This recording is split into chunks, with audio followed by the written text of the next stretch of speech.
Hey, what's up everybody? Welcome back to the channel. So today I've got another watch for you, but this time we've got the Polar Vantage M2. Let's take a look at its features and see what it's all about.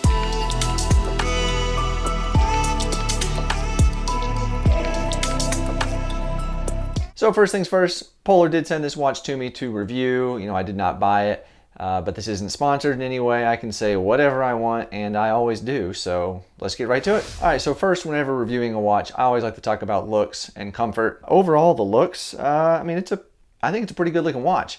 I like this kind of yellow and gray band. I also really like the stainless steel bezel. It's got this same kind of scalloped look to it as the Polar Ignite.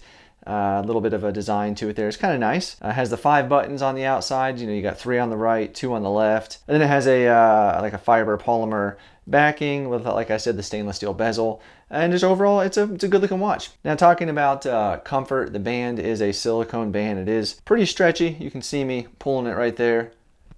So when you put it on your wrist, you really do have to cinch it down pretty darn tight to where it almost feels uncomfortable, because when you're running, that flex in the band, it really needs to be tight in order to have that accurate heart rate. So just make sure you get it down really nice and tight. And part of comfort is obviously going to be the weight and how this watch feels on your wrist. So let's take a look and see what it weighs right now. So with the silicone band, it comes in right now at 44 grams. Pretty lightweight watch. So the Polar Vantage M2 has over 130 sport activity tracking modes that you can do.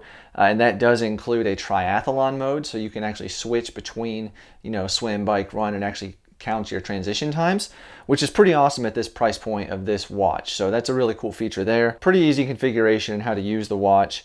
It is user friendly. It is not touch screen. It is just the buttons. And the backlight display is pretty good. It's outside. It's very easy to see in direct sunlight. It is an always on display, so it's always a little bit backlit. When you look at it, it's pretty easy to see. You don't have to push a button to get the display to come on, which is kind of nice. But inside, in this lighting right now, it's kind of dim and hard to see.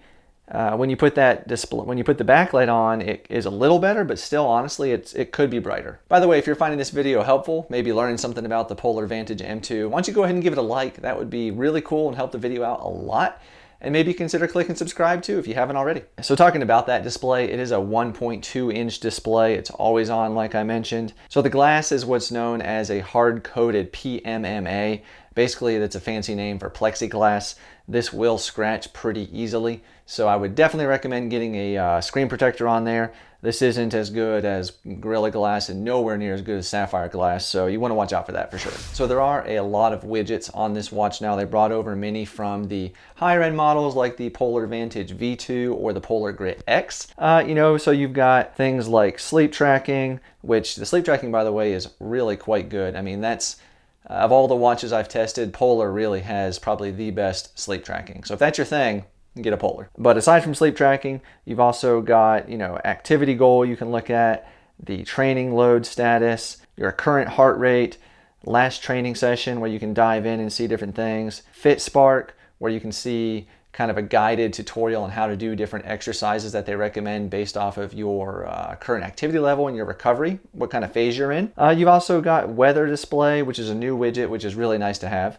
Weekly training summary, and music controls from the phone. So keep in mind with that though, you cannot have music on the watch itself. There's no room for it. It doesn't work that way. This just controls whatever device you're paired to, whether it's an iPhone or an Android. So let's get right to the battery life. Everybody wants to know, how long is the watch going to last for? So the Polar Vantage M2 has a 30-hour activity mode battery life. So that's full GPS, heart rate, 30 hours, which is pretty darn good.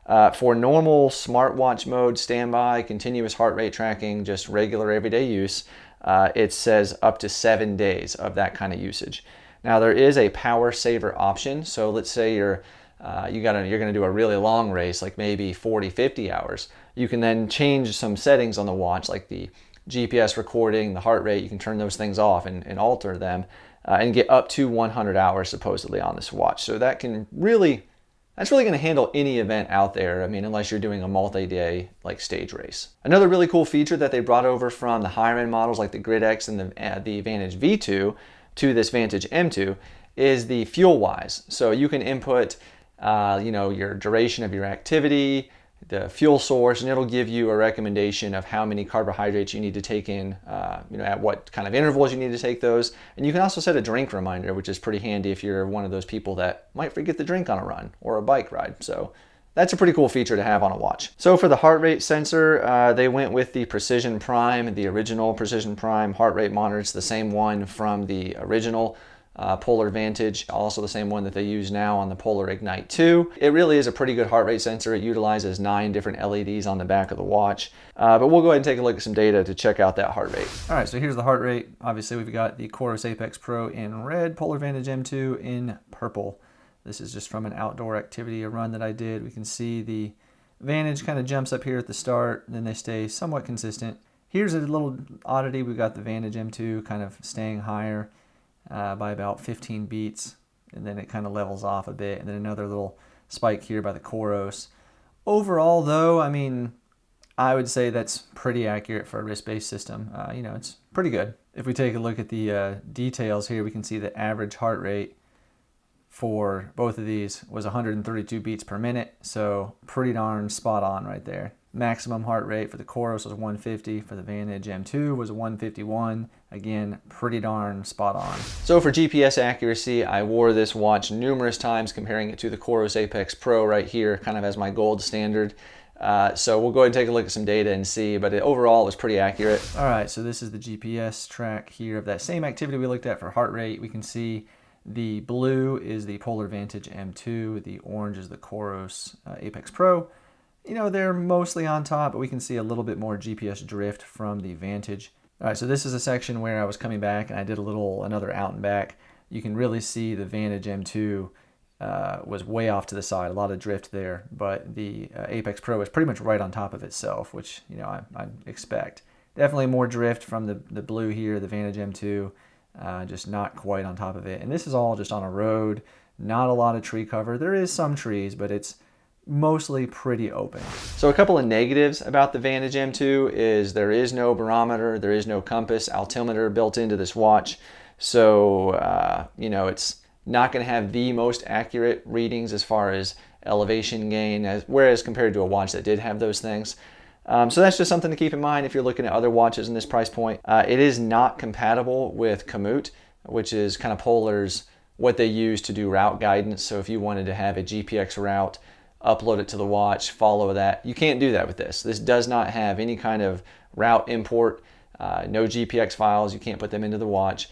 It does not even have breadcrumb trail navigation at all. It does have a back to start feature. So if you're out in the woods, you maybe get lost, you can go back and you can find the back to start, hit that, and it'll kind of guide you back to where you came from originally. There is no turn-by-turn navigation like in the Polar Grid X or other watches. So just definitely think about that if you're going to be doing any kind of like trail running, hiking, or even road running if you're in a new city. Another negative about this watch here is the synchronization times. And that's just really across the whole Polar platform. I've noticed with all the Polar watches I've tested, it's just much slower in synchronizing versus even a Garmin or a Coros or other watches out there. So, you're not going to have a 15-second synchronization time. It's probably going to be closer to a minute. A couple of really cool things though is the data that's available through Polar's app and then also through the Polar Flow website. So if you really like to do a deep dive into the data, look at your heart rate, your energy sources used, whether it's carbohydrates, proteins, fats, what you burn during an activity, you can really do that on the website. Which is a really cool feature to have, and you can really kind of look at your sleep as well. So if you like data, then you'll really like the Polar Flow website and the app that they have. All right, so let's talk price. The Polar Vantage M2 comes in at $299, which is a really good kind of entry, not entry level, but it's not a higher end either. It's just kind of right in the middle price point. But for that price, you get quite a bit in this watch. It has, like I said, triathlon mode, which, at this price point, you generally don't find that in a lot of watches. There are some out there that you do. It's a good price for the watch. You get a lot for that. So I think anyone that does a multitude of activities, whether it's running, trail running, you're in the gym doing CrossFit, weightlifting, core activities, water activities, whatever it is, you can do that on this watch. If you want to do, some brick activities, maybe go do a bike ride and then a run, you can do that with this. You can do the triathlon mode. So anybody out there that is looking for a GPS watch that maybe they don't need navigation features, maybe they don't need that really, really long battery life, well, then I think they'd be very happy with this watch. So hopefully that helps you make a decision a little bit. If so, remember to give that video a like. That would be really appreciated.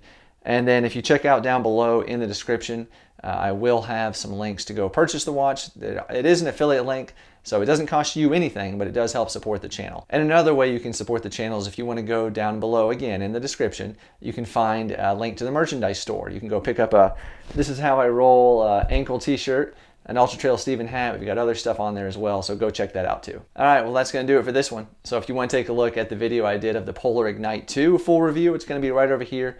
And then over on this side, you can take a look at some other gear reviews where you've got, the Polar Grid X and other watches that I've tested as well. So check out one of those. Thanks for watching, and I'll see you on the next one.